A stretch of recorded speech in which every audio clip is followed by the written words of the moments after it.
नमस्कार। हिंदुस्तान की चुनावी यात्रा के दौरान हमने आपको कई जिलों की सैर कराई। हमने बताया वहाँ के वोटर्स का मूड क्या है। इसके साथ ही हमने अलग अलग समुदाय के लोगों से भी बात की, समझने की कोशिश की कि उनके मुद्दे क्या हैं। आज हम बात करेंगे मुसलमानों की। आखिर उत्तर प्रदेश सरकार में मुसलमानों के लिए क्या काम हुआ है और अगर सरकार वापसी करती है तो क्या काम और होना है। इसके साथ ही हम बात करेंगे कि पिछली सरकारों में ऐसे कौन से काम थे जो मुसलमानों के लिए नहीं किए गए। हमारे साथ हैं दानिश आज़ाद जी, जो भारतीय जनता पार्टी के अल्पसंख्यक मोर्चा के प्रदेश महामंत्री हैं। तो आइए बात करते हैं और समझने की कोशिश करते हैं कि प्रदेश के मुसलमानों के मुद्दे क्या हैं, क्या काम होने बाकी हैं और क्या तैयारी है सरकार की। बहुत बहुत स्वागत है दानिश जी। जी, बहुत शुक्रिया। दानिश जी, मेरा पहला सवाल तो यही है कि जब 2014 के चुनाव हो रहे थे, उस समय एक हवा बहुत तेज़ी से चली थी कि भाई उत्तर प्रदेश का जो मुसलमान है, वो डर रहा है भारतीय जनता पार्टी से। आप भारतीय जनता पार्टी से जुड़े हुए हैं, आपके अनुभव क्या हैं? देखिए, ये कहना एकदम गलत होगा कि उत्तर प्रदेश का या देश का मुसलमान भारतीय जनता पार्टी से डर रहा है।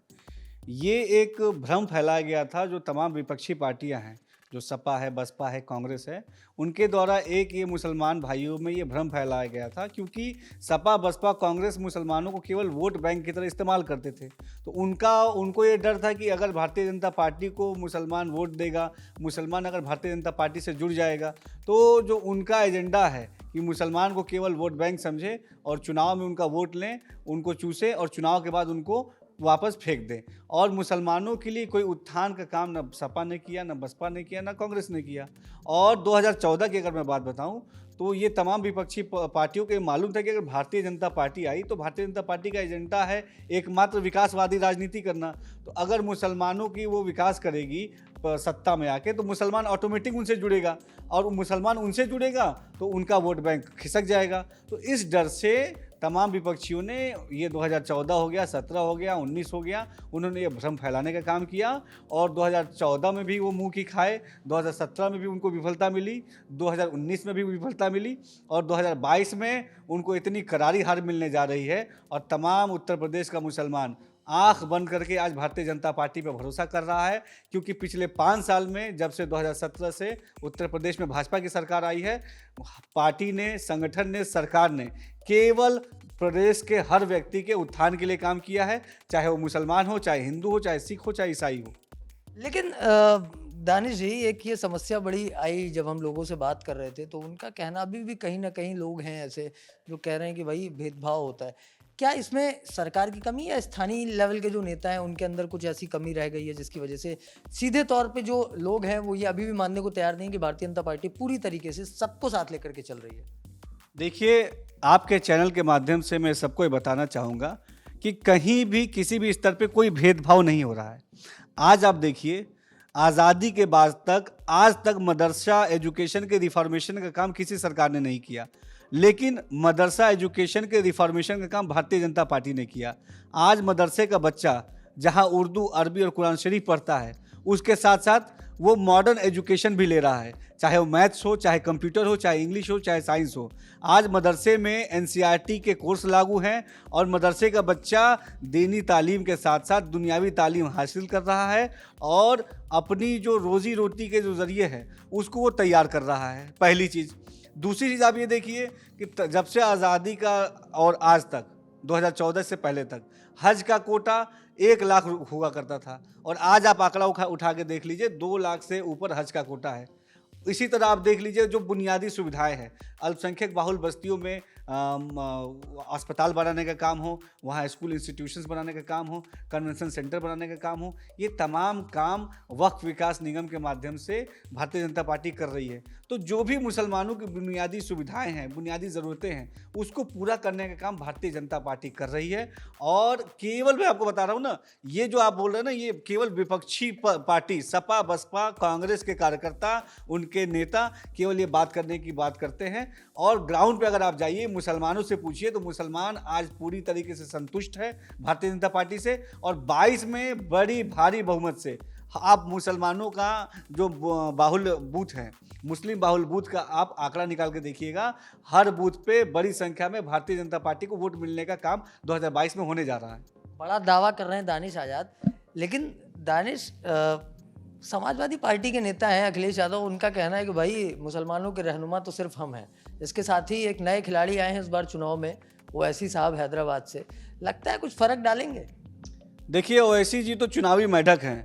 जहां चुनावी बरसात होती है वहां ओवैसी जी मेढक के रूप में आ जाते हैं, और जब तक चुनाव रहता है उस प्रदेश में अलग अलग जिलों में जाकर टर टर करते रहते हैं, और चुनाव होने के बाद अपना बैग पैक करते हैं, अपनी शेरवानी पहनते हैं, वापस हैदराबाद जाके बिरयानी खाने का काम करते हैं। तो इस बार ओवैसी का कोई भी एजेंडा उत्तर प्रदेश में नहीं चलने वाला है। मुसलमानों ने एक सिरे से ओवैसी को नकार दिया है। आप ओवैसी की रैलियां उठा के देख लीजिए, वहां कोई नहीं जा रहा है, रैलियां खाली हो रही हैं, ओवैसी की रैलियां कैंसिल हो रही हैं। और अखिलेश यादव जी की बात हुई, अखिलेश यादव जी का आप कोई भी रैली का फोटो उठा के देख लीजिए, वो फोटोशॉप करके जितनी एरिया भीड़ की है उतनी एरिया का फोटो दिखाते हैं। अगर आप उसको वाइड एंगल में अगर आप देखेंगे तो उनके यहाँ रैलियों में भीड़ ही नहीं हो रही है।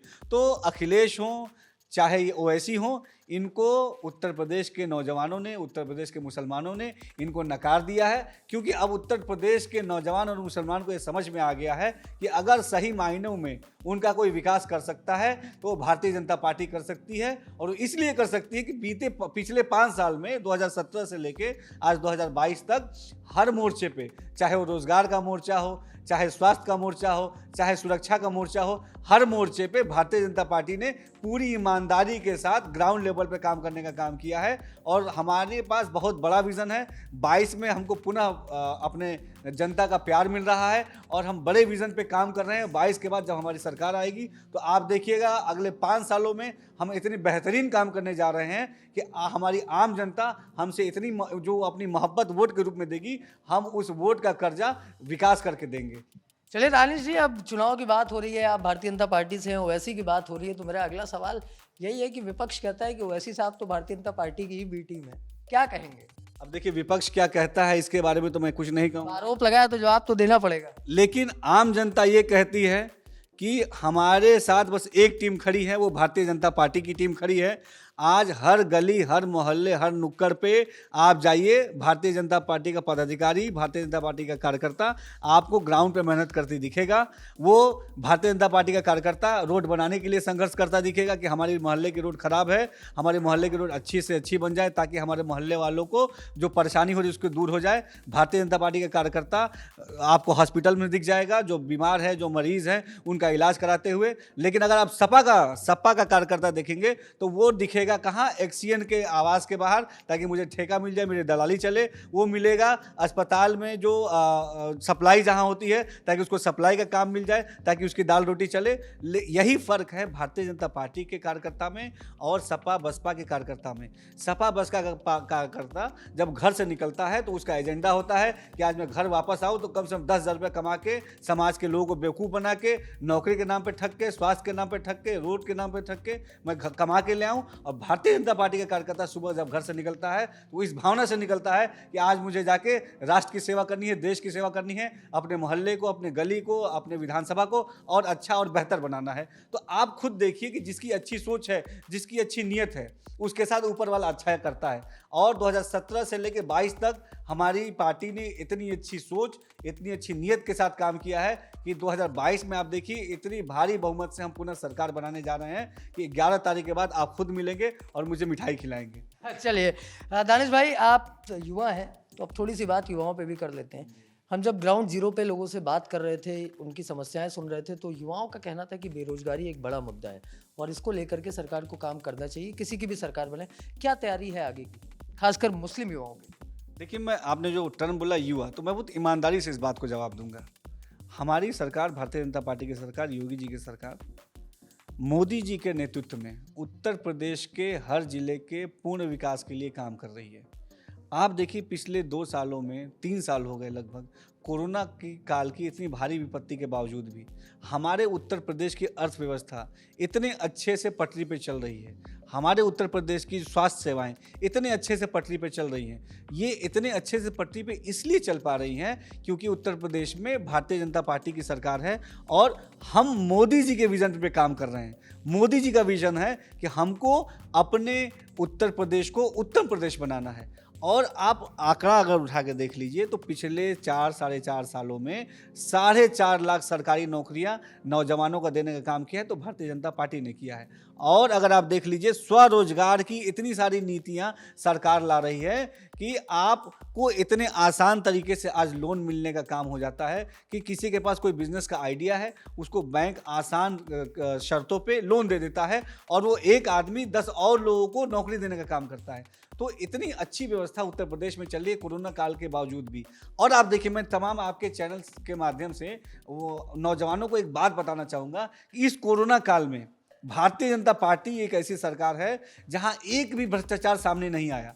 और मैं आपको दावे के साथ कह सकता हूं कि अगर इस कोरोना काल में सपा बसपा और कांग्रेस की सरकार रहती तो आप देखते इस कोरोना काल के बाद आपको मास्क घोटाला सामने आता, आपको सैनिटाइजर घोटाला सामने आता, आपको ऑक्सीजन घोटाला सामने आता। लेकिन उत्तर प्रदेश में मोदी जी की ये प्रेरणा से हमारी भारतीय जनता पार्टी की जो सरकार है वो इतनी ईमानदारी से काम कर रही है कि पूरे कोरोना काल के बावजूद पिछले 5 साल में एक भी भ्रष्टाचार का कोई नामो निशान नहीं आया है। आज भी विपक्षी पार्टियों के पास कोई एजेंडा नहीं है कि वो कैसे भारतीय जनता पार्टी को घेरें, तो वो उल जलूल बातों के साथ दुष्प्रचार कर रहे हैं। अगर उनके पास मुद्दा है तो कोई भ्रष्टाचार का मुद्दा उठाएं, उनके पास मुद्दा है तो कोई ऐसे करप्शन का मुद्दा उठाएं, उनके पास कोई मुद्दा नहीं है। आज लॉ एंड ऑर्डर देखिए, आज देश का नौजवान, उत्तर प्रदेश का नौजवान इतना खुशहाल है, उत्तर प्रदेश का व्यापारी इतना खुशहाल है कि किसी भी जिले से कोई भी रंगदारी टैक्स वसूलने का कोई भी एक केस सामने नहीं आया है।